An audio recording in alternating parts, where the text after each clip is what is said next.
Justin, obviously a fantastic round out there. How would you describe your day? Yeah, it was very. It was easy. I mean, I played really solid. I didn't do anything great. I just didn't do anything bad. And when I got out of position, I felt like I either put it at a spot on the green where I could, manage to putt, or if I didn't, then I put it in a spot where, I felt like it was an easy up and down. But I took advantage of some of the opportunities when I had them there in kind of the middle of the course, and just stayed patient and waited for my run. Obviously, this tournament hasn't been played for the last 2 years, but now that you've played 3 rounds here, can you just speak to the level of buzz that you've been feeling the last couple days and the fan support for you specifically, too? Yeah, I don't know. I don't know why it's happening, but I'm very appreciative of the fan support here in Toronto. It's been. I said to Rory and Connor yesterday, Rory and Corey, that it felt like a major a little bit out there. I mean, it's bizarre, and obviously 16 is a very unique and cool experience, and it's a hard hole in itself. So it's just, I knew, obviously, very passionate sports fans up in this part of the world, and then having 2 years away from this tournament, I knew, they were going to be ready to go this year. Justin, you said you didn't do anything great, but the second shot on 15 was pretty darn good. Can you just take us through that hole? Yeah, that was a kind of a point in the round when the wind just kind of switched. It was weird. It was supposed to be southwest or south pretty much the entire day, and for some reason it was kind of southeast all day, and it took us a couple holes to kind of get used to that, because when it's steady, this kind of 10 to 12 miles an hour, it's usually very consistent, and it wasn't today. And then once we got to that hole, it felt like it kind of got to that southwest where it was supposed to be. So I was very fortunate to hit the tee shot when it was downwind, and then once we got out there, it switched into the wind, and it ended up being just a perfect 5-wood. And you talked earlier about the atmosphere, but specifically the rink hole today, and everyone pounding on the boards and roaring and everything.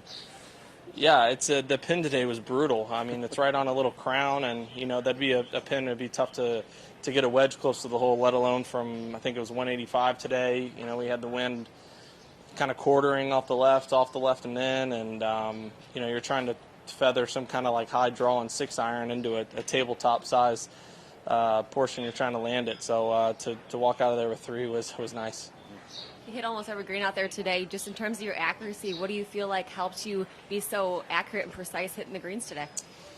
I drove it a little bit better today, but when I didn't, I just was trying to make par. I mean, this rough is so long that it's not necessarily a place where, when you do get out of position, you can attack and still try to make birdie, and I feel like I did that today, and I've really done it all week.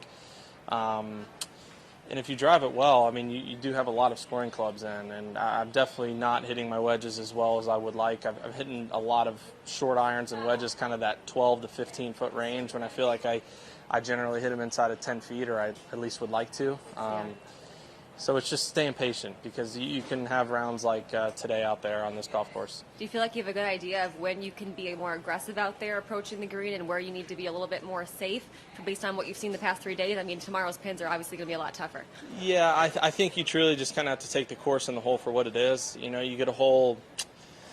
You get a hole like number 3. The first round, that pin was very accessible with the wind. That made the hole I would think, under par. I mean, as easy as that hole's probably going to play, and then you get a wind and a pin like today, and all of a sudden it's like, okay, now we're just trying to kind of put in the middle of the green and make a 3, and if you make 2, it's a steal. So it's really just taking it one shot at a time, one hole at a time, and then if you put the ball in play off the tee and you have a short club, then you're able to attack, but if not, you just kind of pick your way around. Yeah.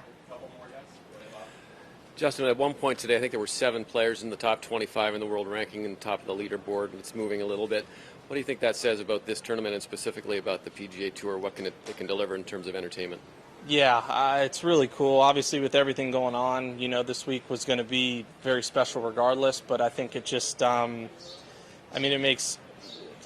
sounding cheesy, it makes me pretty happy inside, seeing this. I mean, there's no other place I'd want to be playing, and it's just, obviously with a tournament like this and the history that it has and how long,